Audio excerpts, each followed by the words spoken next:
For the last decade, working on AI in early reinforcement learning environment to modern language models, I've watched the industry make the same mistake over and over again.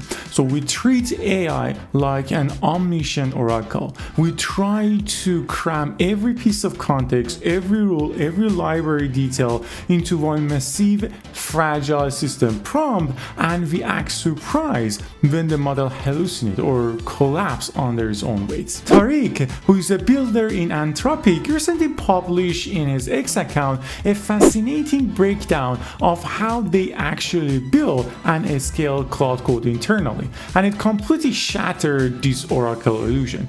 They don't use mega primes, they use something called skills. If you're building AI agent, integrating LLMs into deep legacy software, or trying to figure out how to automate your engineering workflow, you need to understand this architecture, because Anthropic is not just building the best coding assistant, they're providing the blueprint for a massive industry shift. Today I'm going to break down the 4 pillars of Anthropic skill architecture, and you don't want to miss the pillar number 4 because it perfectly aligns with the future of AI engineering. So if you are ready, let's jump right into it.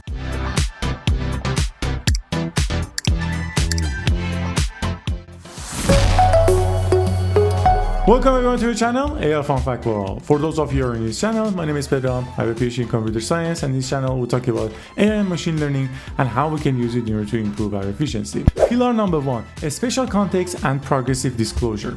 The biggest misconception about giving an agent a skill is thinking that it's just a text file of instruction. Anthropic realizes that a true skill is an environment, it's like a folder. When I was drafting architecture for integrating AI into complex legacy financial software, I quickly realized that you cannot just hand an LLM a monotonic text and expect it navigates corporate accounting. It needs the structure. Anthropic solved this with progressive disclosure, a skill directory containing a high-level markdown file, sure, but it also contains folder of reference API snippet, JSON configuration files, and utility scripts. You don't force Claude to read the entire code base up front. You give it a map, you give it a helper function in Python or Bash script to fetch data from your monitoring stack, and you let the model compose these tools on the fly. You aren't just giving the model knowledge, you're giving it an operating system. This actually brings us to pillar number 2, which is failure-driven design. Anthropic explicitly noted that when you are writing instruction for a skill, the most valuable real estate is the gotcha section. Think about it like this. Claude already knows how to write React. It already knows the standard design patterns. If you spend your time stating the obvious, you are wasting tokens. In my research around the LLM hallucination detection, the highest signal isn't what the model gets right. It's the edge cases, it's the unfound leaps of logic. Your skill should be purely around the organization's specific food guns. If your front-end teams hate purple gradient, put it in the gotchas. If your terminal building library has a weird edge case that always break in the stage environment, put it in the gotchas.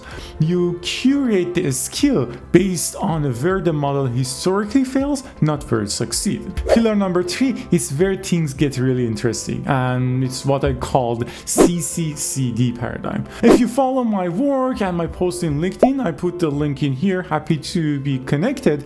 I actually talked about this a while ago in one of my posts, that we are shifting our engineering mindset away from purely deterministic CI/CD pipeline and moving towards some probabilistic continuous calibration and continuous development, or aka CCCD. Anthropic approaches to product verification skills map beautifully with this. So a skill isn't just generating a code, it's proving its work. They pair Claude with external tools like Playwright or Tmux. The agent writes a sign-up flow, spin up a headless browser, drives the UI, and asserts the programmatic states at each step. It gets even better when you add memory. Skills can write to stable append-only log files with their directory. If you have a skill that generates, for example, a weekly PR recap, it reads its own log from last week to know what has changed. So it continuously calibrating its understanding of your environment based on the past state. It's no longer a stateless chat, it's a persistent agent living in your workflow. And finally, pillar number 4, the dynamic guardrails. One of the hardest part of building agentic system is balancing accuracy with control. If you lock the model down too tight, it becomes useless. If you let it run a while, it drops your production database. So Anthropic handled this beautifully with on-demand hooks. They don't ban disruptive commands globally. Instead, they use a specific session scope triggers. For example, they have a /careful hook. When it is activated, it intercepts the bash tool and block commands like a force push or dropping tables.